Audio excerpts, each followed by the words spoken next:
Koje Bank umterankunga mukuru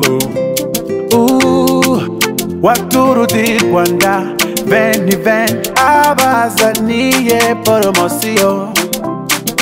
aguka hamwe na Koje Bank funguza konti yawe wizigamire maze ubu umunyamahirwe utsindira ibihembo bishimishije ibyo ari byo byose ukunda